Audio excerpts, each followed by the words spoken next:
Hello guys, welcome back to my channel. I am Susanna and welcome back to today's video. And actually, you might be wondering where I'm seated. I'm actually seated at my balcony outside here. You can see the jerry cans, the basins for washing, and people are passing there at the road. Yeah, I'm just at my balcony. The lighting inside is not that well, and that's why I decided to sit actually outside.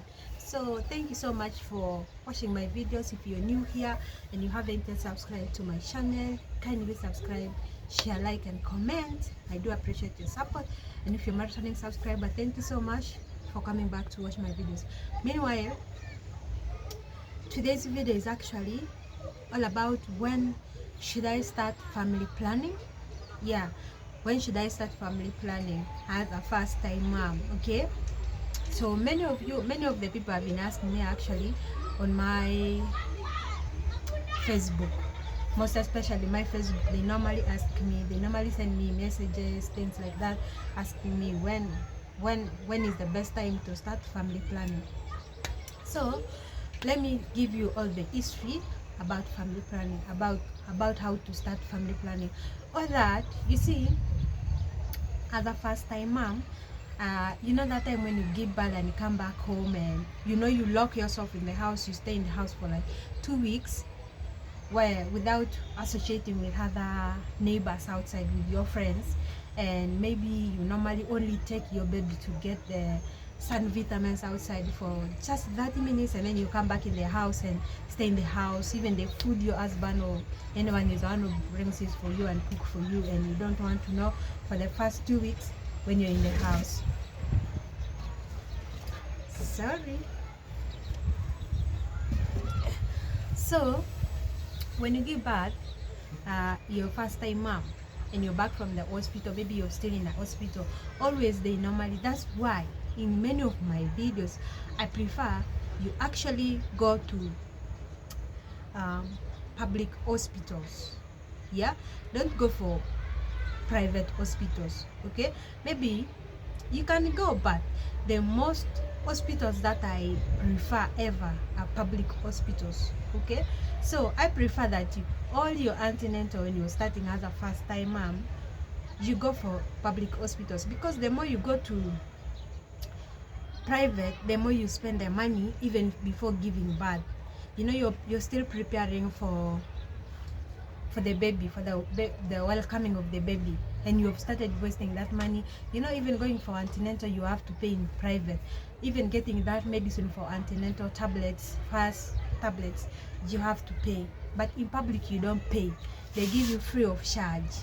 Okay, and even there are some devices they normally give for free. But let me give you, in private hospitals, you just pay for the medicine, you're good to go. They only tell you the days when you're going to be swallowing it and the day when you're going to go back to get another one. Simple.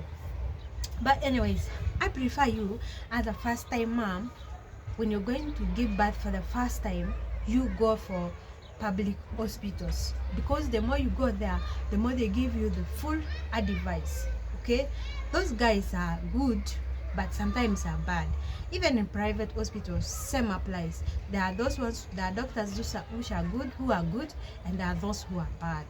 But the most hospitals that you should go as a first time mom, you have to attend to public hospitals, because even that day when you're discharged to go back home, they will still have to advise all of you there in the ward. Okay, as mothers, they give you advice in general for first time mom and for other moms. Okay, they give you advice. But anyways, back to the question. You see, when you are at home for that first week healing, 2 weeks healing, you're still healing. But remember, the feelings are still hot, very hot. Okay, most especially men. For us women, when you give birth, I don't know why, I don't know whether it's only me or everyone, but still the love you have starts to divide from you, from the husband to the baby. You find much of the love from the mother is being transferred to the baby. Okay, you find sometimes it's 30 for the man and 70 for the baby, because the all attention attention now that you used to give your man, now it is all transferred to the baby. Trust me, it happens. Me on the first days, even I used not to bother whether my husband has come home, whether what time is coming. I used not to bother. Okay, all my attention was just to make sure my baby is okay. I breastfed well, I have eaten well, he has slept well, things like that. I don't know whether it's only me. I just had to actually walk myself again and sat down. I sat down one day and I think I was like, don't you think I might lose this man one day? Okay, someone might just be outside there thinking of grabbing him when I'm here, just letting him just go like that. But back to the to the question. In 2 weeks, maximally 1 month, if it exceeds, okay, you as a mother, you will not have much feelings, most especially for mothers who give birth normal, and at least for CS mothers. CS mothers, you can even take 3 months, 3 months and a half, because you're still healing. That wound has to heal very well, okay?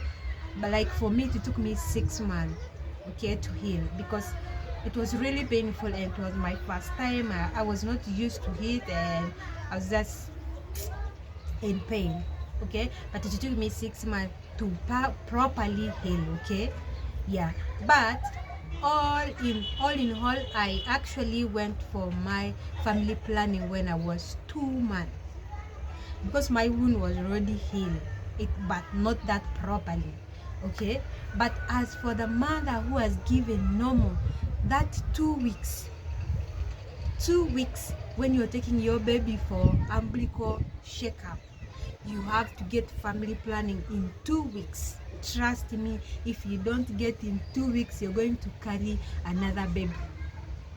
I'm telling you the truth. Men are hot water, and let me tell you the truth about men. Men, they don't care whether the baby is still small, whether the baby is big, whether you have not healed, whether you've healed.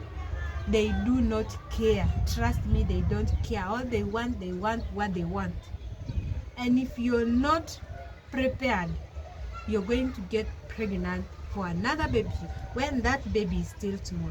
So that's why in 2 weeks you have to get family planning. 2 weeks minimally, maximally 1 month.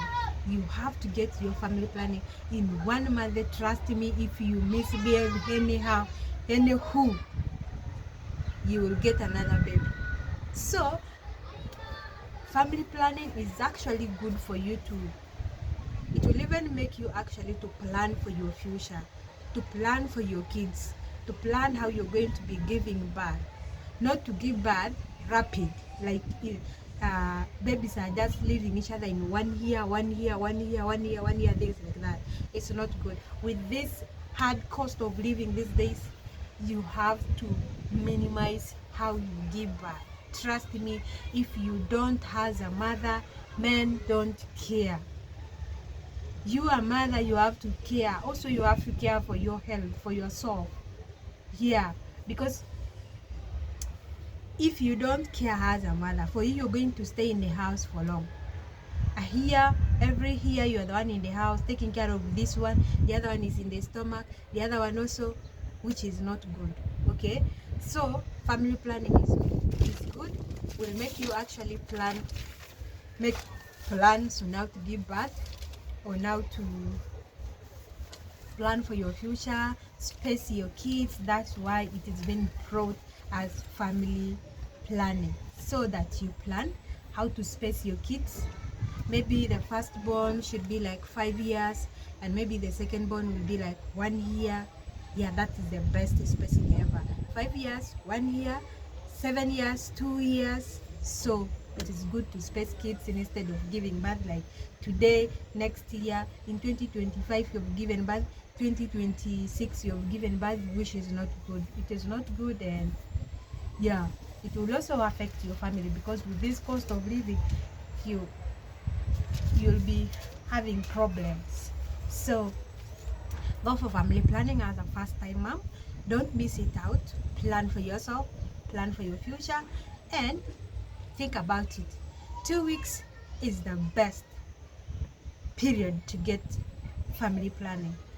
Maximally 1 month. Don't exceed that. I'm telling you out of the reality, because if I remember that time, if I had no idea of going family planning, because nobody even told me to go for family planning, I just thought it on myself. And then what helped me is that book of antenatal. So I used to normally, if I'm free and I'm just seated alone there, I just get that book, I go through it till the end. So that book actually helped me. That's why it is good to look at that book as a first time mom.